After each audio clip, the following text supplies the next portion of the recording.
छत्तीसगढ़ सरकार के द्वारा एक विशेष अनुपूरक बजट पेश किया गया है आज के डेट में, जिसमें बहुत ही ज्यादा महत्वपूर्ण घोषणाएं हमको देखने को मिली है। कौन कौन से महत्वपूर्ण घोषणाएं हमको आज देखने को मिली, सभी घोषणाओं को बहुत ही विस्तार से, बहुत ही अच्छे से चर्चा करते हैं और देखते हैं कि किसके किसके लिए कौन कौन सी विशेष घोषणाएं किया गया है।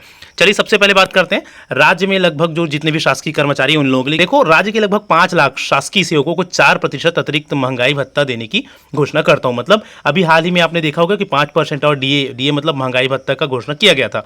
4% और अतिरिक्त महंगाई भत्ता का घोषणा किया गया है। मतलब कुल मिलाकर कितना हो गया, 9% डीए में वृद्धि हो गई अभी जुलाई से। ठीक है, अभी तक 33% की दर से महंगाई भत्ता मिल रहा था, अब हो गया 9% और मतलब 42% की दर से नया वेतन बनेगा। जो भी आप लोगों की जैसे न्यू जॉइनिंग्स वालों की भी वेतन बनेगी, जो अभी वर्तमान शिक्षक भर्ती में जो ज्वाइन करने वाले हैं उन लोगों का। ठीक है, और जितने भी शासकीय सेवक है अब उन लोगों का वेतन कितना बनेगा, 42% महंगाई भत्ता उन लोगों को मिलेगा। ठीक, अब उसके बाद आगे हम देखेंगे नियमित वेतनमान के समकक्ष निर्धारित संविदा वेतनमान पर विभिन्न विभागों में कार्यरत लगभग 37,000 जो भी संविदा कर्मचारी है ना, उन लोगों को जो एकमुश्त वेतन मिलता है उसमें 27% की वृद्धि किया गया। कितने प्रतिशत की वृद्धि, 27% की वृद्धि। आप लोगों को पता होगा कि संविदा कर्मचारियों लोग भी बहुत ही लंबे समय से किसमें थे, हड़ताल में थे।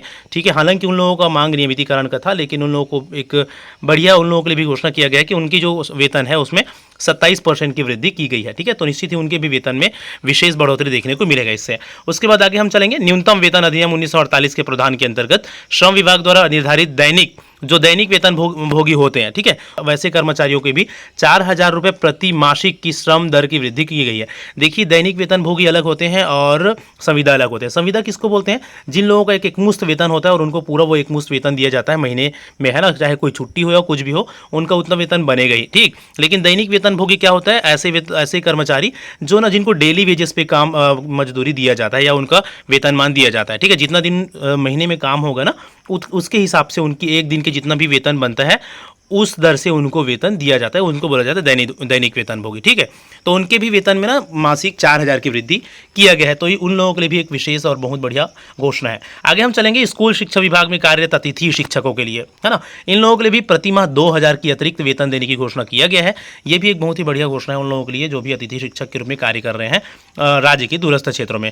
पटवारियों को काफी लंबे समय से हड़ताल हमको देखने को मिला था। 500 रुपये अतिरिक्त संसाधन भत्ता के रूप में उन लोगों को दिए जाने का घोषणा किया गया है। ठीक है, 500 रुपये उन लोगों को अतिरिक्त दिया जाएगा पटवारियों को संसाधन भत्ता के रूप में। शासकीय कर्मचारियों को, शासकीय कर्मचारियों के लिए एक और बहुत ही बड़ी घोषणा की गई है। काफी लंबा समय से शासकीय कर्मचारियों का भी एक विशेष मांग था एचआरए का। एचआरए मतलब होता है गृह भाड़ा भत्ता। ठीक है, अभी तक किया क्या जा रहा था, 6वां वेतनमान के हिसाब से एचआरए प्रदान किया जा रहा था, जो कि बहुत कम था। ठीक है, 7वां वेतनमान के हिसाब से अब 9% और 6% गृह भाड़ा भत्ता का यहाँ पर घोषणा किया गया है। ठीक है, दो अलग अलग कैटेगरी की बात की गई है शहरों के। जो बी ग्रेड के शहर है उसमें 9% और जो सी ग्रेड के शहर आते हैं, ज़्यादातर गांव इसमें आएंगे, है ना, उसमें 6% क्या दिया जाएगा, एचआरए दिया जाएगा। वैसे तो जो एचआरए है उसमें 3 अलग अलग डिवीजन किया जाता है, ए, बी और सी ग्रेड। यहाँ पर 2 अलग अलग ग्रेड की बात की गई है, बी ग्रेड और सी ग्रेड का। जो बड़े शहर होते हैं ना उन लोग बी ग्रेड में आते हैं और जो छोटे शहर या छोटे गांव होते हैं उन लोग उसको सी ग्रेड में यहाँ पर काउंट किया जाएगा। ठीक, तो इस तरह से 6 और 9% एचआरए की बात की गई है, जो कि एक बहुत ही अच्छा न्यूज़ है किनके लिए, शासकीय कर्मचारियों के लिए और जो भी नए शासकीय कर्मचारी आने वाले हैं अलग अलग विभागों में उन लोगों के लिए। ठीक है, चलिए अगला हम चलेंगे 15 वर्ष से कम सेवा काल वाले पंचायत सचिवों के लिए 2,500 रुपये, है ना, और 15 वर्ष से अधिक सेवा काल वाले सचिवों के लिए 3,000 रुपये विशेष भत्ता की प्रावधान किया गया है। जो पंचायत सचिव होते हैं 15 साल से जो कम है उन लोगों के लिए 2,500 रुपये और 15 साल से अधिक वालों के लिए 3,000 रुपये विशेष भत्ता का यहाँ पर घोषणा किया गया है। ठीक है, उसके बाद हम देखेंगे इसके अतिरिक्त पंचायत सचिवों को अर्जित अवकाश, मातृत्व एवं पितृत्व अवकाश 10 लाख तक की उपार्जन राशि, इन सब का भी व्यवस्था या घोषणा किया गया।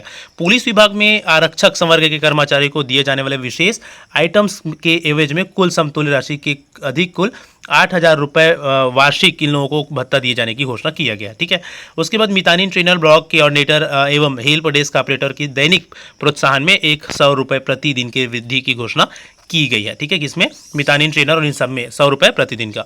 मुख्यमंत्री विशेष स्वास्थ्य सहायता योजना अंतर्गत अधिकतम सहायता राशि की सीमा को 20 लाख से बढ़ाकर कितना कर दिया गया है, 25 लाख कर दिया गया है। कौन सा, मुख्यमंत्री विशेष स्वास्थ्य सहायता। सामाजिक आर्थिक सर्वेक्षण 2011 की सर्वे सूची के आधार पर प्रधानमंत्री ग्रामीण आवास की पात्रता निर्धारित होने की स्थिति में वर्तमान स्थिति में प्रदेश के जरूरतमंद परिवारों को आवास स्वीकृति में कठिनाई हो रही है। ठीक है, इसके अनुसार तो उसमें इसे दूर करने के लिए पंचायत एवं ग्रामीण विकास विभाग द्वारा किए गए सर्वे के आधार पर पात्र परिवारों के लिए राज्य के संसाधनों से ग्रामीण आवास न्याय योजना प्रारंभ किया जाता है। कौन सा योजना? ग्रामीण आवास न्याय योजना प्रारंभ किया गया है। देखो प्रधानमंत्री योजना हम देखने को मिल रहा था अभी तक, एक नया योजना ग्रामीण आवास न्याय योजना, इसमें क्या होगा 100 करोड़ बजट की घोषणा किया गया है और इसमें जो भी जो प्रधानमंत्री आवास योजना के दायरे में नहीं आ रहे हैं या कोई कठिनाइयाँ हो रही है उन लोगों के लिए विशेष यहाँ पर प्रदान किया गया। तो इस तरह से बहुत सारे अलग अलग जो वर्गों के लोग हैं, ठीक है, उन लोगों के लिए विशेषतर इस अनुपूरक बजट में घोषणा किया गया है, जो कि निश्चित ही बहुत ही बढ़िया है। और विशेषकर जो सरकार है छत्तीसगढ़ सरकार, आने वाले जो उनके चुनाव हैं उनमें इसका थोड़ा सा हमको असर देखने को मिलेगा। बहुत सारे पक्षों जो है जिनकी मांग थी निरंतर, उन लोगों को थोड़ा सा पूरा करने का कोशिश किया गया है छत्तीसगढ़ सरकार के दौरान। चलिए तो फिर इस वीडियो में फिलहाल इतना ही। आई होप कि वीडियो आपको अच्छा लगा होगा। फ्रेंड अगर चैनल में नहीं है तो हमारा चैनल जरूर सब्सक्राइब कर लीजिए इसी तरह के और भी इंपॉर्टेंट अपडेट्स के लिए। वीडियो अच्छा लगा हो तो लाइक करना मत भूलिएगा, अपने दोस्तों के साथ शेयर जरूर कर सकते हैं। मिलते हैं नेक्स्ट वीडियो में, तब तक के लिए थैंक यू सो मच।